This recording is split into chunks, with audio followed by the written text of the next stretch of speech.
Ačiū, ačiū. Taip. Dar nepabėgit. Startuoja finansavimo panelis, man atrodo, 11:15. Tai dar spėsit mano pranešimą išgirsti. Aš pabandysiu būti greitas ir per 10 minučių. Kažkaip aš taip skardžiai kalbu, bet jeigu viskas gerai su garsu, tada ok. Tai Core yra ypatingas ir tuo, kad mes visą laiką šiam renginiui specialiai ruošiam tam tikrus duomenis.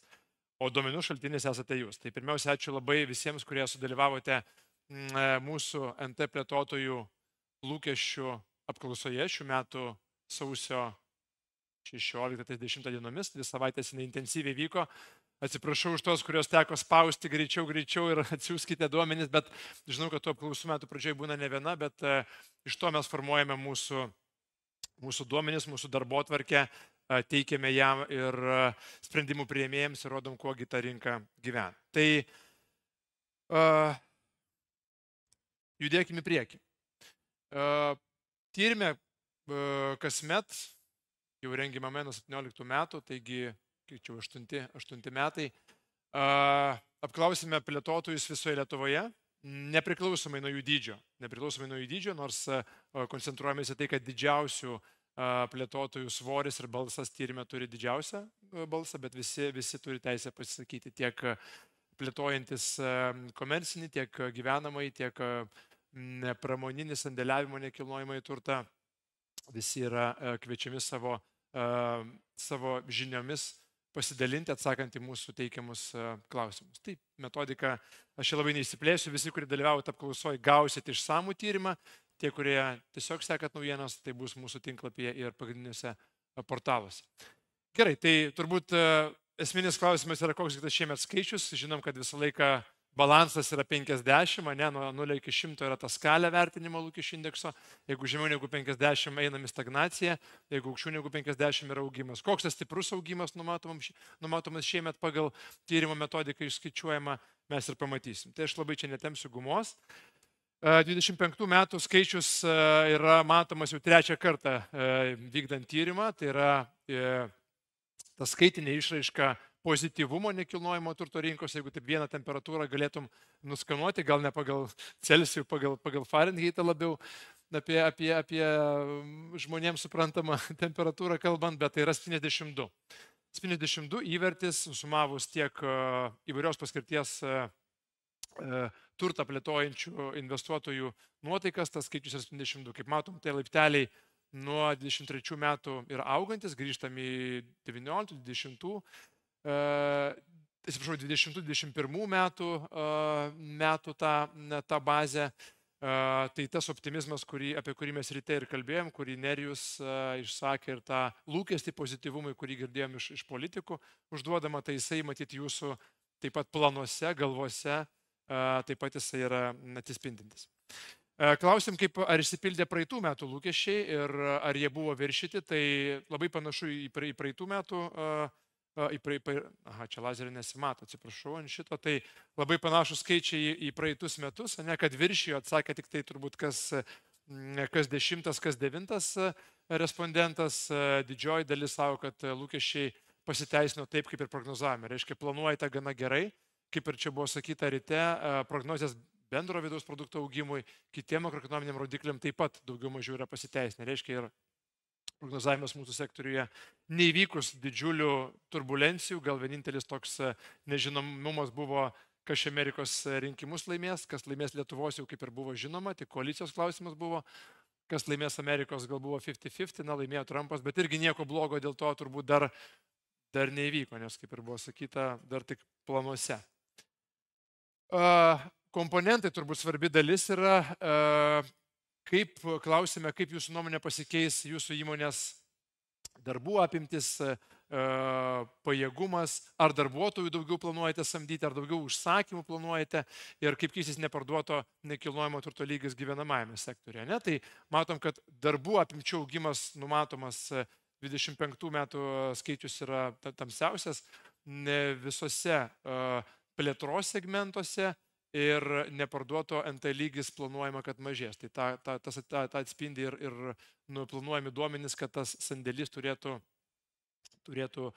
turėtų mažėti. Žinoma, čia priklausys nuo daug dalykų, kurių mes ir nežinom, statybų leidimų išdavimo greičio, investicijų tempo ir kitų aplinkui mūsų veikiančių nežinomųjų, tame tarpe geopolitinių ir ekonominių.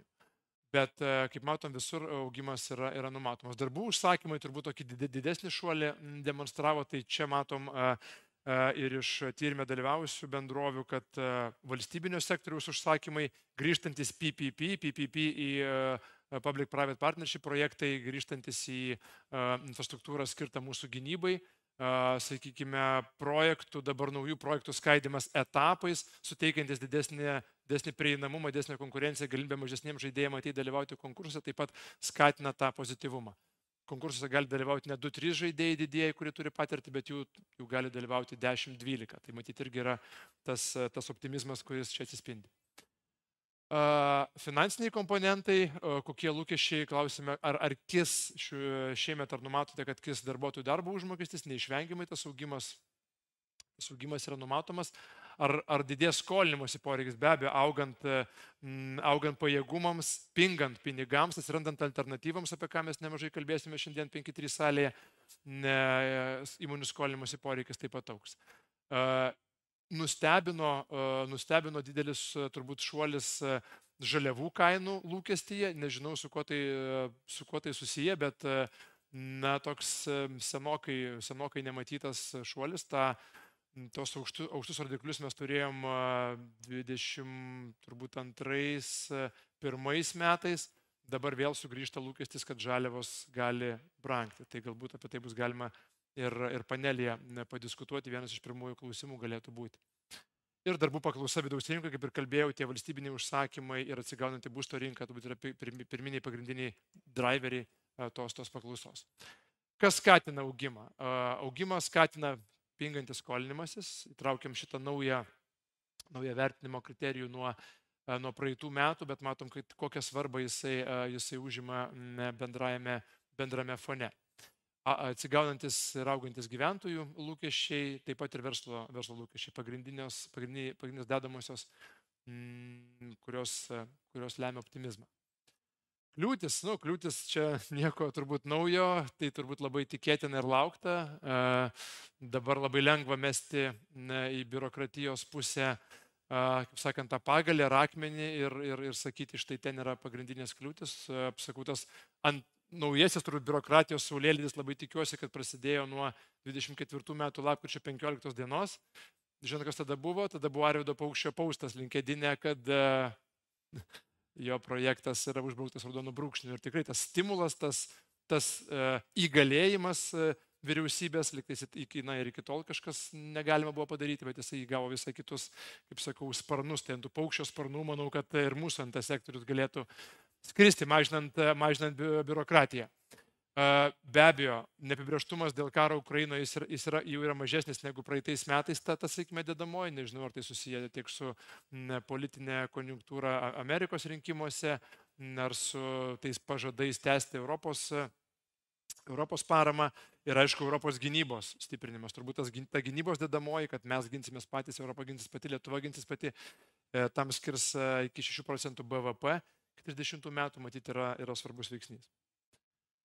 Planuojamos investicijos, tai čia mes pasiskaidom truputį pagal dydį, kokie projektai sulauks daugiausia dėmesio, kokių apimčių mažesni, didesni, ar aplamai tokių investicijų nenumatoma. Tai įgyvenamąją matom, kad daugėja projektų, kurie bus didesni, virš 10 milijonų.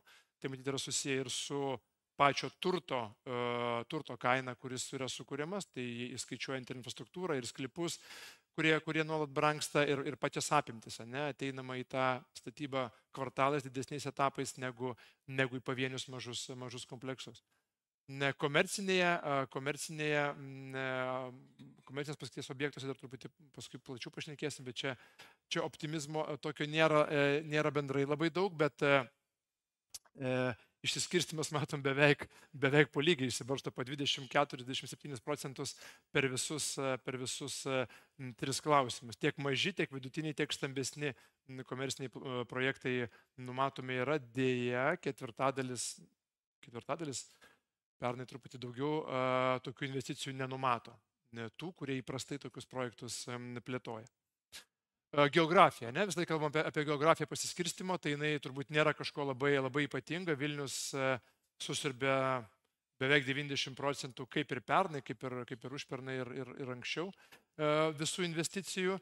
Yra regionai, Kaunas be abejo, Klaipėdos ta dalis, jinai daugiau mažiau išlieka stabiliai apie 14-15%, tai ten vien būsto poreikis, ne per artimus kelis metus 2,5 tūkstančio būtų planuojama pastatyti. Kalbėjome apie tą Kauno potencialą, tai jis tikrai nėra niekur dingęs ir jisai yra jau didesnis negu praeitais metais. Tai lemia ir tam tikri konversijos projektai, tam tikros didžiulės teritorijos, atsidarančios, prasidėjusio aktyvi plėtra toj žemojoj Fredoj, savivaldybės skelbiami, viešo sektoriaus skelbiami projektai. Manau, kad čia irgi stimulas plėtrai šiam regionui yra. Gyvenamosios perspektyva ir komercinės perspektyva. Tai gyvenamoja, ne? Mes klausim, tiek būtų vienetais vystimas, tiek būtų pagal plotą. Kodėl tai svarbu, tada mes truputį pagaunam tą mūsų, kaip ir Raimundo pranešime buvo, ar keičiasi statomų projektų kvadratūros. Tai čia yra augimas gana ženklus, ne, tiek vienetais, tiek bendrų plotų numatoma, tikrai sakyčiau, ženkliai gerokai daugiau negu praeitais metais ir turbūt rekordiškai būsto šiemet norima ir ketinama statyti, negu buvo per visą tyrimo laikotarpį. Tai apie tas optimizmo priežastis aš nebesiplėsiu, apie tai kalbėjom ir dar kalbėsim. Paneliuose. Kas yra įdomu, turbūt šita skaidrė įdomi tuo, kad jinai parodo truputį kitą tendenciją dėl būsto statomo nuomai ir investicijai. Ne? Tai jeigu anksčiau ta dalis sudarydavo apie 17%, ne, aš žiūriu, kad 20-40%, reiškia, kas trečias daugmaž būtas statomas investicijai, tai tokių projektų buvo tik 17%, dabar jų išaugo 2 su trupučiu karto, net 39% netgi atsakiusių sako, kad mes statysime daugiau būsto skirto nuomai dalis sudarys didesnę dalį mūsų projektuose, būti taip tiksliam. Iki 20%, kad skirs mažai iki 42%. Kad ženkliai padidins būsto skirto nuomai ir tai sudarys apie 40% jų projektuose, kiek ir buvo 3%, tiek ir liko. Tai čia turbūt tokia viena iš įdomesnių įžvalgų iš šio tyrimo. Komercinis nekilnojamas turtas, apie tai šiandien bus ir panelis, ir labai bus įdomu atrakinti, bet tą temą, bet įžangai jūsų vertinimas ir jūsų nuomonė. Matom, kad prekybinės paskirties turtas tikrai vėl atšoka į prieš 2 metus buvusias skaičius, ne, 66 tas vertinimo rodiklis, bet pažiūrėkit, kaip nukrenta sandėliavimo paskirties nekilnojamo turto lūkestis tų plėtotojų, kurie vysto tokius projektus. Tai čia apklausta šiemet 10 stambiausių sandėliavimo objektų vystytojų.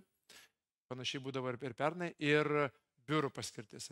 Biurus vysto iš apklausos apie 19 kompanijų, tai biurų taip pat perina truputį į tą, kaip sakau, brūkšnys 50, tai tą lengvos straukimo, lengvos stagnacijos, galbūt laikinos stagnacijos laikotarpį. Bet jeigu antraštės mūsų verslo dienraščių tai skelbia, tai matyt, tam pagrindo tikrai yra. O kaip iš to išeiti, matyt, bus galima padiskutuoti iš karto po pietų.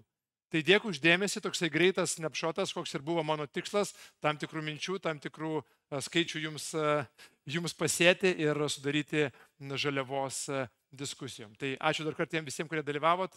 Ir šiaip norėjau pasakyti, kad visos prezentacijos, kurias šiandieną matote, jeigu nespėt nusifotografuoti, jos paskui bus patalpintos konferencijos tinklapį. Ačiū dėmesį. Vienas klausimas, Mindaugai, jums jis toks techninis, bet žmonės klausia, kodėl nebuvo 21 metų. Covidas, matyt. 21 metų? 21 statistikoje. 21 metų, taip, ten tyrimas, man atrodo, mes jo galimai nedarėm dėl Covido ir šiaip, kad išsikreiptų rinkos situacija, nes tie metai buvo nelengvi, nors ten būstas demonstravo gerus rodiklius, bet kiti būtų iškreipę bendrą statistiką. Dėkui, Mindaugai.